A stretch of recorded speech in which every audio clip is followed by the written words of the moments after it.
Audio Jungle.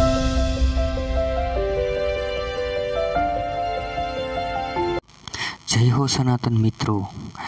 શું તમે જાણો છો કે મનુષ્ય જીવનમાં તેનું મુખ્ય લક્ષ્ય શું હોવું જોઈએ અને એનું મુખ્ય ધ્યેય શું હોવું જોઈએ, અને આપણે શું અત્યારે કયા ધ્યેય તરફ આગળ વધી રહ્યા છે, અને આ દુનિયામાં કઈ બે મુખ્ય એવી સમસ્યા છે કે જેનું નિવારણ માત્ર ભક્તિ છે, એટલે કે જે સમસ્યા ફરજિયાત છે.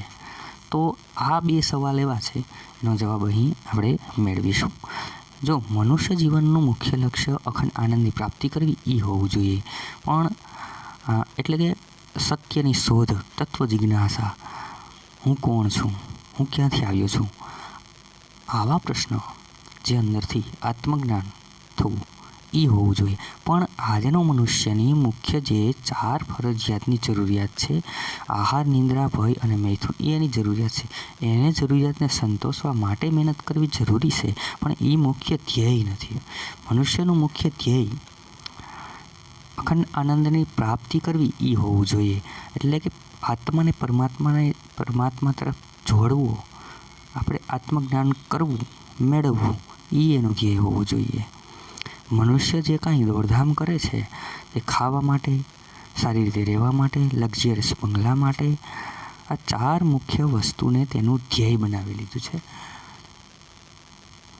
અને એની મુખ્ય સમસ્યા 2 છે, એક ટ્રાન્સફરેબલ અને પરમાનન્ટ. ટ્રાન્સફરેબલ સમસ્યા એવી છે કે એકને સુખ થાય તો એ બીજાને દુઃખ થાય. ડૉક્ટર અને દર્દી, ડૉક્ટરને જે દર્દીને દુઃખ થયું હોય એના પૈસા ખીચામાંથી જતા હોય અને એને દુઃખ થતું હોય, જ્યારે ડૉક્ટરને પૈસા આવે એટલે એને મજા આવે. આવી જ રીતે પરમાનન્ટ સમસ્યા એવી છે કે જે ફરજિયાત આ મૃત્યુલોકમાં આવેલા લોકોને ભોગવવું જ પડે છે. ગમે તે જીવ હોય આ સંસાર ચક્રમાં આવ્યો એટલે એને ફરજિયાત ભોગવવી જ પડે છે. એ 4 સમસ્યા એવી છે કે જન્મ, મૃત્યુ, જરા અને વ્યાધિ. આ સમસ્યા જ બધી સમસ્યાનું મૂળ છે.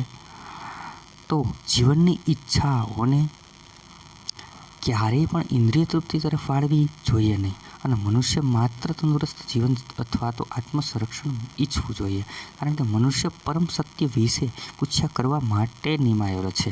તેના કાર્યનું અન્ય કોઈ ધ્યેય હોવું જોઈએ નહીં. આવું શ્રીમદ ભાગવત પુરાણના સ્કંદ 1 અધ્યાય 2 10મા શ્લોકમાં આવે છે. હવે પછીના વિડીયોમાં જન્મ, મૃત્યુ, જરા અને વ્યાધિમાંથી કેવી રીતે છૂટવું તે તમારી સમક્ષ હું રજૂ કરીશ. આજે એટલું ઘણું. જય હો સનાતન.